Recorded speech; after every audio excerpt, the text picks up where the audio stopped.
Nos han mentido. Desde el colegio nos enseñaron que el ser humano es la única criatura en la Tierra capaz de sentir odio. Nos dijeron que los animales matan solo para comer o para defenderse, y que la guerra, la planificación fría y calculada del exterminio, es un pecado exclusivamente humano. Pero, ¿qué pasaría si te dijera que en una selva remota de Tanzania, un grupo de científicos presenció algo que la biología no podía explicar? No fue una cacería, no fue una pelea por territorio, fue una guerra civil, una campaña de terror sistemático que duró 4 años, donde amigos de la infancia se convirtieron en torturadores y donde el objetivo no era sobrevivir, sino aniquilar al enemigo hasta el último aliento. Lo que estás a punto de escuchar cambiará tu forma de ver la naturaleza para siempre. Esta es la historia real de la única vez que la ciencia ha documentado un genocidio animal. Prepárate, porque hoy vas a descubrir que la maldad no es una invención humana, es una herencia de familia. Tanzania, 1971. Si hubieran caminado por el valle del arroyo Gombe en aquel entonces, habrían jurado que estaban presenciando el Edén bíblico antes de la caída. No había fronteras marcadas con sangre, ni patrullas silenciosas acechando entre los arbustos. Solo una selva inmensa, vibrante y llena de vida que parecía respirar en perfecta sincronía.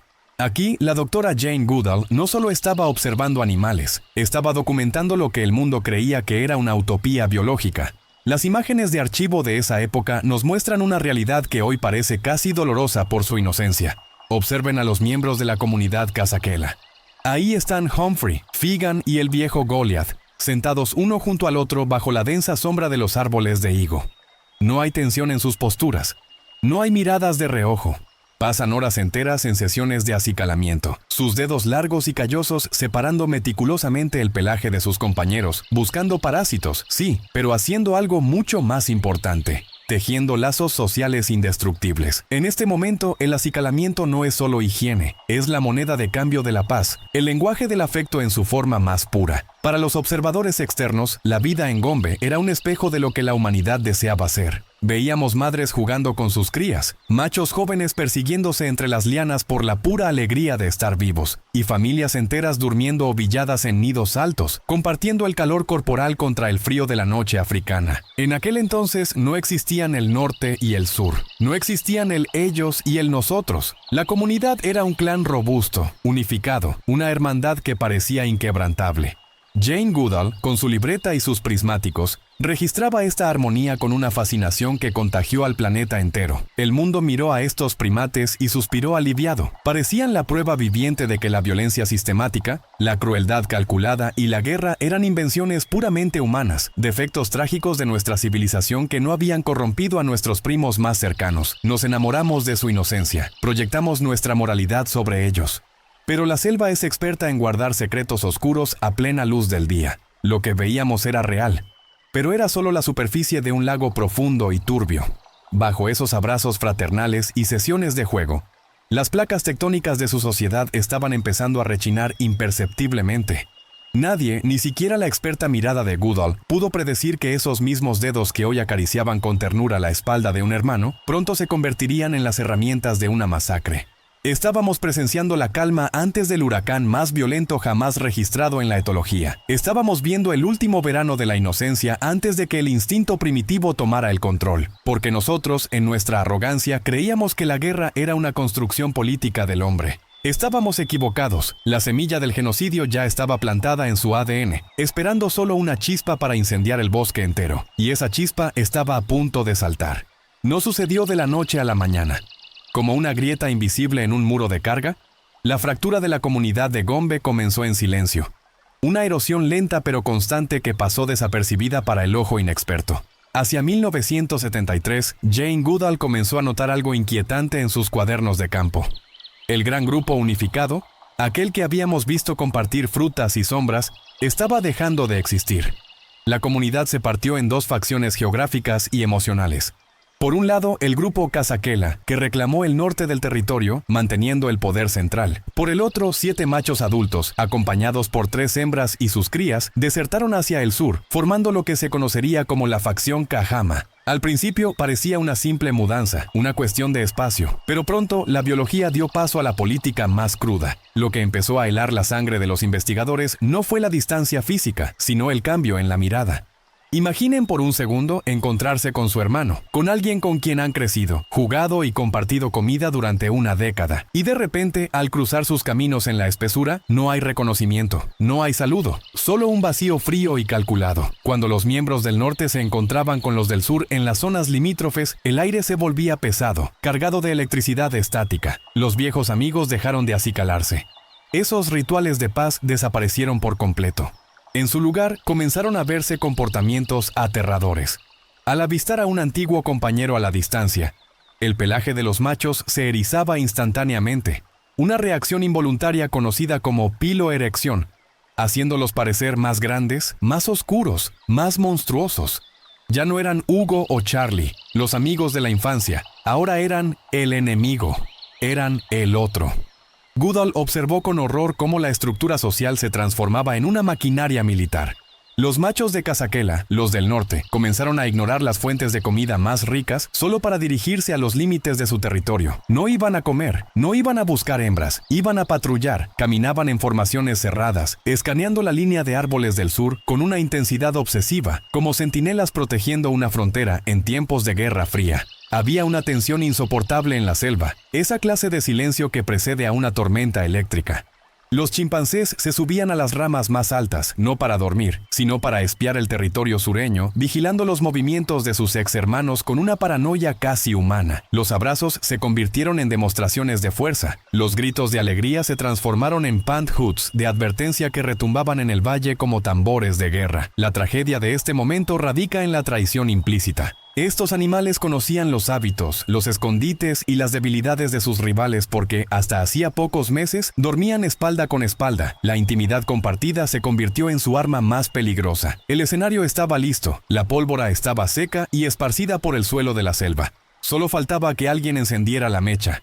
Y en la mañana del 7 de enero de 1974, la tensión finalmente se rompió, dando paso a algo que la ciencia jamás había registrado. 7 de enero de 1974. Marquen esta fecha en el calendario de la historia natural, porque fue el día en que la inocencia murió oficialmente en Gombe.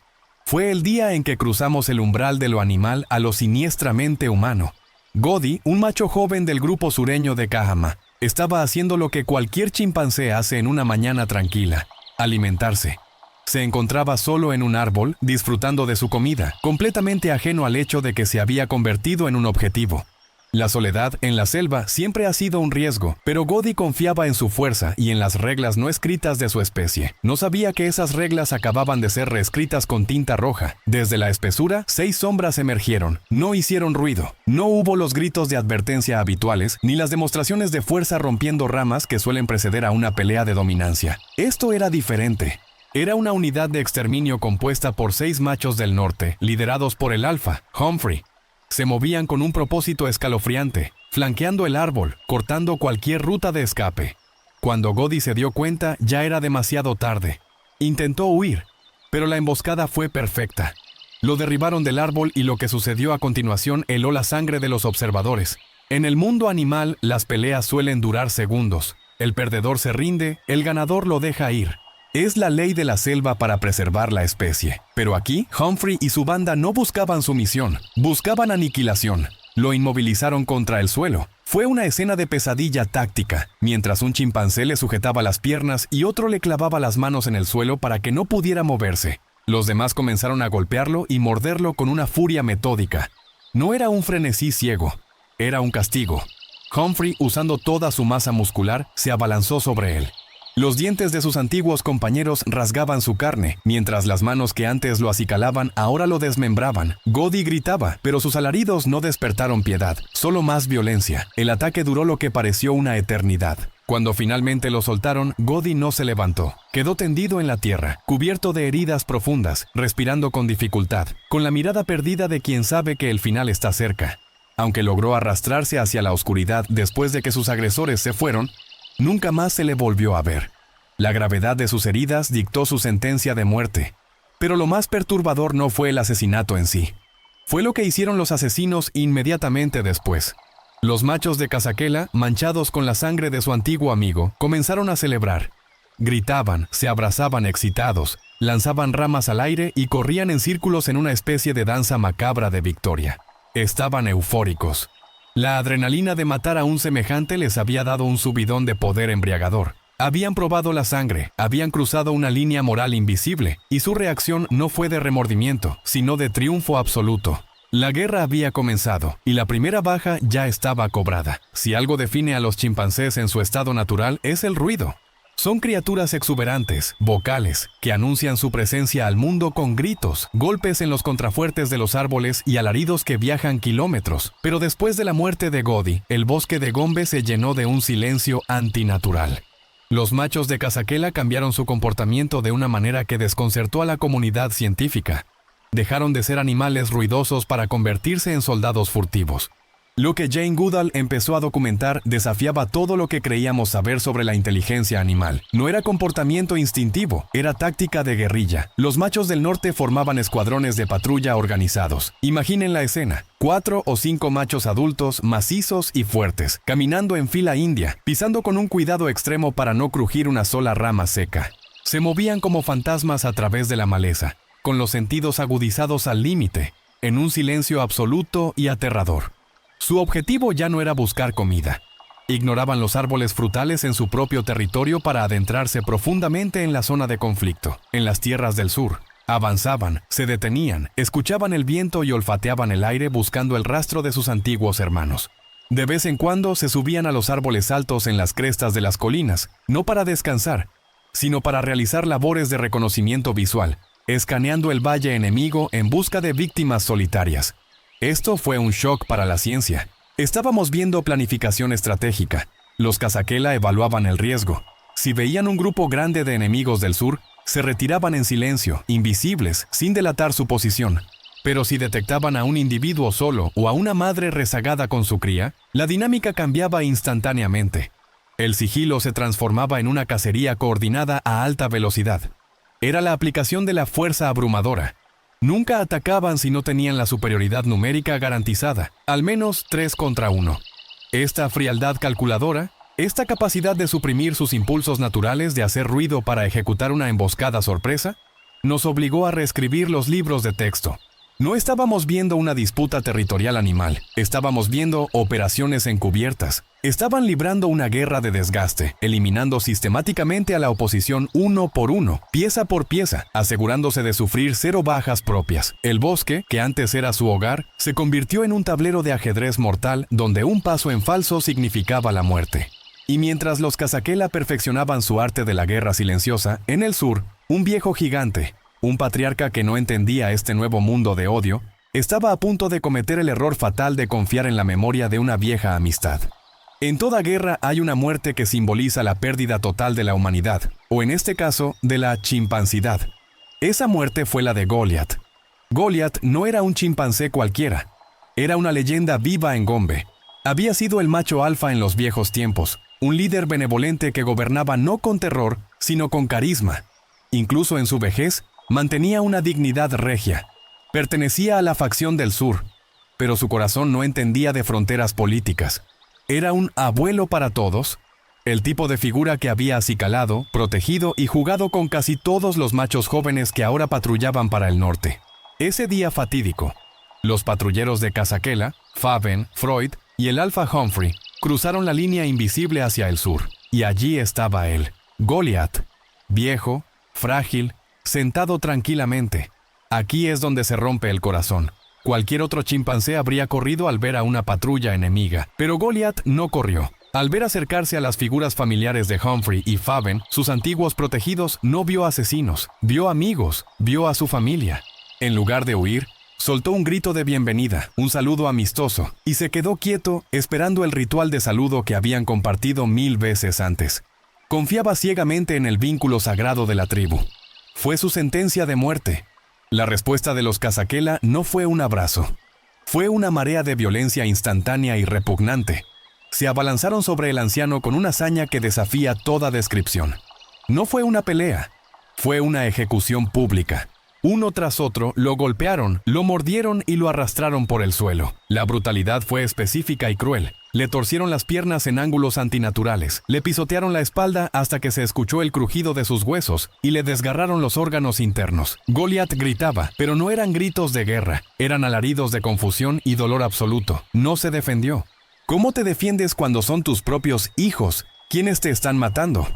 Lo dejaron hecho un guiñapo, sangrando y agonizando en la tierra que él mismo había gobernado con paz años atrás. Cuando la patrulla finalmente se retiró, dejando atrás el cuerpo destrozado del patriarca, algo quedó claro: la moralidad había desaparecido por completo del valle de Gombe. Al matar a Goliat, no solo mataron a un enemigo, mataron su propio pasado, rompieron el último tabú. Si eran capaces de masacrar al abuelo de la tribu, al viejo rey amable que les enseñó a ser chimpancés, entonces ya no había límites. El infierno había llegado a la tierra. Si la muerte de Goliat fue una tragedia emocional, la muerte de D fue un estudio clínico sobre el sadismo. Hasta ese momento podíamos intentar justificar los ataques como disputas territoriales llevadas al extremo. Pero lo que le hicieron a D desafió cualquier explicación funcional. No querían eliminar una amenaza. Querían infligir el máximo dolor posible durante el mayor tiempo posible. D, un macho del grupo Kahama, fue interceptado por una patrulla de Casaquela en una zona de bosque denso. No tuvo oportunidad. Fue rodeado y derribado en cuestión de segundos. Pero a diferencia de los ataques de depredadores que buscan el cuello para una asfixia rápida, este asalto fue una sesión de tortura prolongada. El ataque duró 20 minutos ininterrumpidos. En tiempo televisivo es una eternidad. En tiempo real, mientras escuchas los gritos de la víctima, es un infierno interminable. La brutalidad fue quirúrgica y despiadada. Los atacantes se concentraron en las zonas más sensibles de su anatomía. Con una fuerza descomunal, le arrancaron tiras enteras de piel de las piernas, dejando el músculo vivo expuesto al aire y a la suciedad. Pero el detalle que hizo que los investigadores apartaran la mirada fue el ataque a su virilidad. Perforaron y desgarraron su escroto con los dientes. Una herida diseñada no para matar al instante, sino para incapacitar y generar una agonía paralizante. Lo más escalofriante de este evento fue el final. No lo remataron, cuando D ya no podía moverse, convertido en una masa sanguinolenta que apenas respiraba. Los machos del norte simplemente se detuvieron. Lo miraron, se limpiaron la sangre y se marcharon, dejándolo allí, consciente, solo y destrozado. La crueldad era el objetivo. No buscaron la muerte rápida, buscaron dejar un mensaje viviente de terror.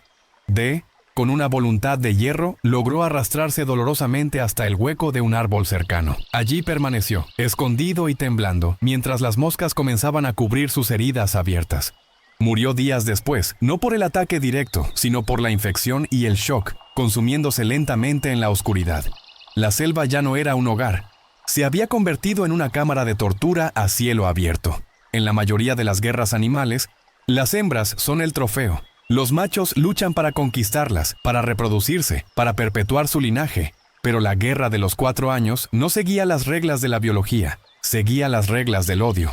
Los machos de Casaquela no veían a las hembras del sur como madres o compañeras potenciales. Las veían como enemigas que debían ser quebradas. Cuando las patrullas del norte encontraban a una hembra de Kahama sola, la escena era desgarradora. No había cortejo.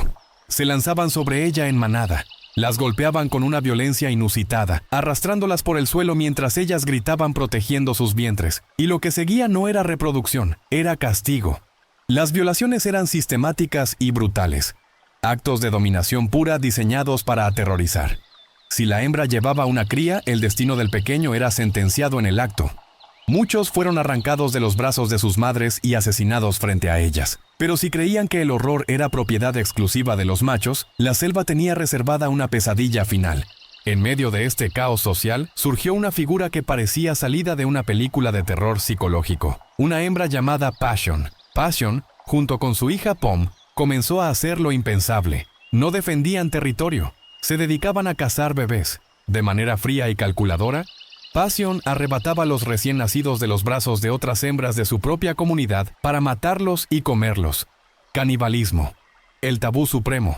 Jane Goodall describió a Passion no como un animal hambriento, sino como una criatura con una frialdad eficiente. Ver a una madre devorar a la cría de otra madre destrozó la imagen romántica de la madre naturaleza. El valle de Gombe se había convertido en un lugar donde no existía refugio. Las hembras del sur vivían en un estado de pánico perpetuo, escondidas en las sombras, sabiendo que ni su género ni su maternidad les garantizarían piedad.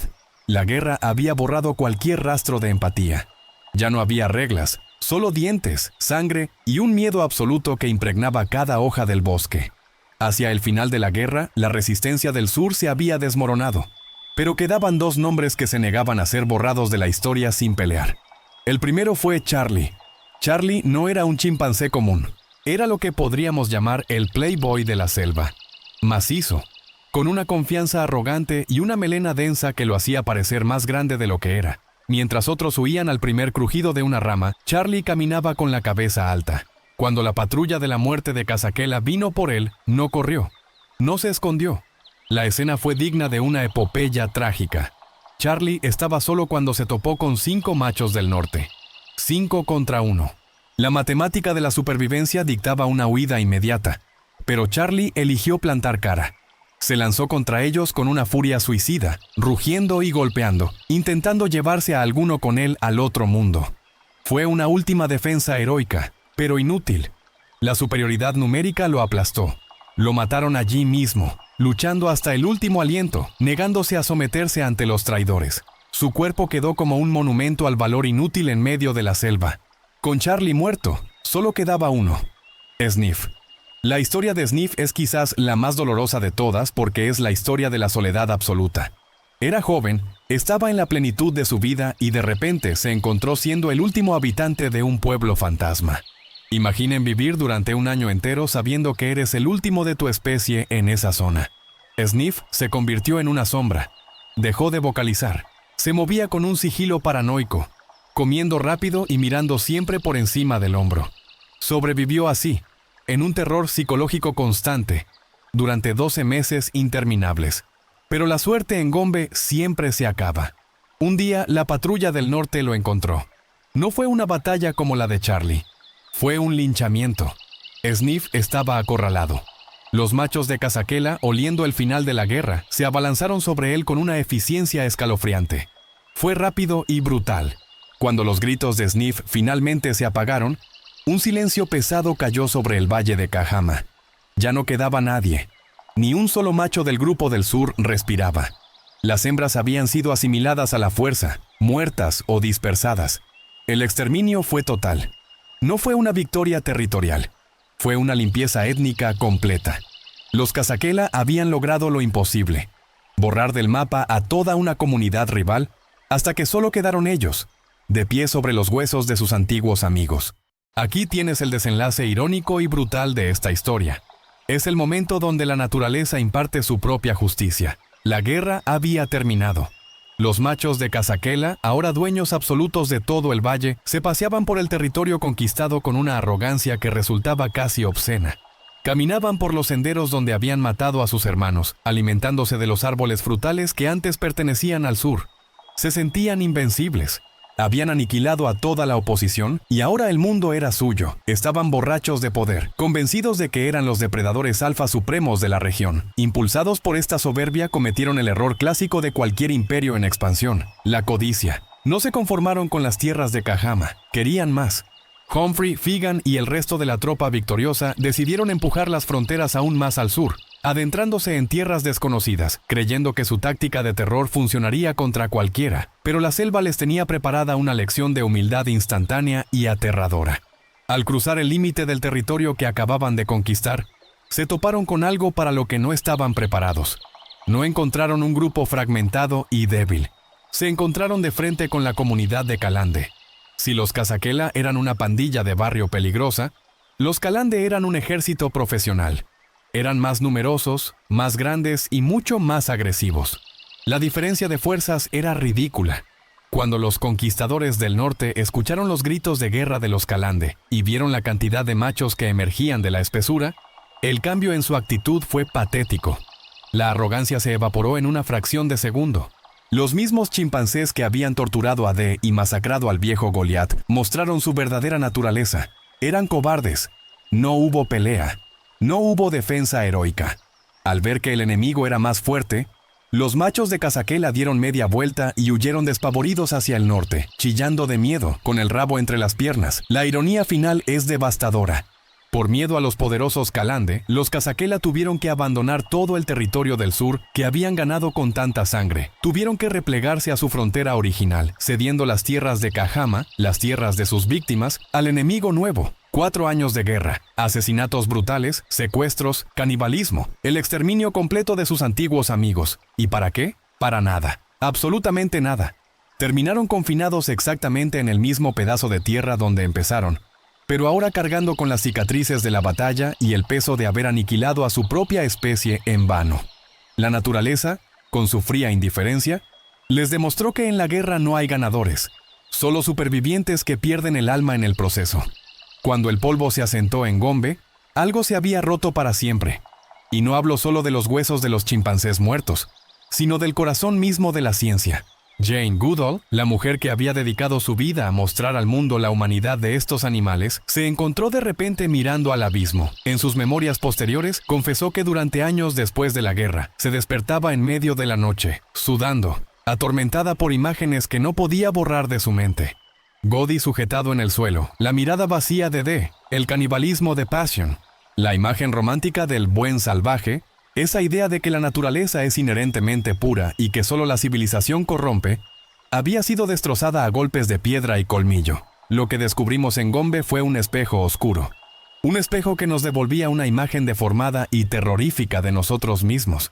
Durante décadas nos consolamos pensando que la guerra, el genocidio, la tortura y el odio tribal eran fallos exclusivos del ser humano, subproductos de nuestra cultura, religión o política. Creíamos que éramos los únicos capaces de matar por algo que no fuera hambre. Pero los chimpancés de Gombe nos dieron una bofetada de realidad biológica. Nos demostraron que la semilla de la violencia organizada, el impulso de formar bandas para exterminar al otro, el placer sádico en la dominación física y la capacidad de traicionar a los amigos por poder, no son inventos culturales. Están grabados a fuego en la doble hélice de nuestro ADN compartido. Son una herencia maldita que compartimos con ellos desde hace 6 millones de años. Ellos son como nosotros. O quizás, lo más aterrador es admitir que nosotros somos exactamente como ellos. Solo que con mejores armas y mejores excusas. La guerra de Gombe nos enseñó que la línea que separa al hombre de la bestia es mucho más delgada de lo que queremos admitir. No es una línea sólida, es un hilo de seda a punto de romperse. La próxima vez que veas un documental de naturaleza y mires a los ojos de un chimpancé, no busques solo ternura o inteligencia. Mira más profundo. Busca esa chispa antigua y fría. Porque la lección final de esta masacre es simple y devastadora. El ser humano no inventó el mal. El mal estaba aquí mucho antes de que nosotros aprendiéramos a hablar. Nosotros simplemente lo industrializamos. Hoy, la selva de Gombe ha recuperado su silencio, pero los ecos de aquellos gritos todavía resuenan en los archivos de la ciencia. Esta historia no es solo un relato de sangre, es un recordatorio brutal de que la inteligencia conlleva una sombra. Cuanto más compleja es la mente, mayor es la capacidad para la crueldad. Al mirar atrás a la Guerra de los 4 años, nos vemos obligados a hacernos una pregunta incómoda. ¿Es posible que estemos subestimando la inteligencia de estos gigantes? Si son capaces de amar, de hacer política y de odiar con tanta intensidad, ¿cuánto más de nosotros hay en ellos? Quizás el respeto que les debemos no viene de su inocencia, sino de su terrible similitud con nuestra propia naturaleza. Son espejos vivos y a veces el reflejo asusta. Si este viaje a la oscuridad te ha erizado la piel y te ha hecho ver la naturaleza con otros ojos, dale al botón de suscribirse. No dejamos piedra sin levantar ni historia sin contar. Y ahora, te paso el turno a ti, que estás al otro lado de la pantalla. En los comentarios, dime, ¿qué otro animal legendario o qué suceso inexplicable de la naturaleza quieres que investiguemos? ¿Los leones de Tsavo? ¿La bestia de Gévaudan? Escribe tu elección. Porque la selva está llena de historias y nosotros apenas estamos empezando a escucharlas.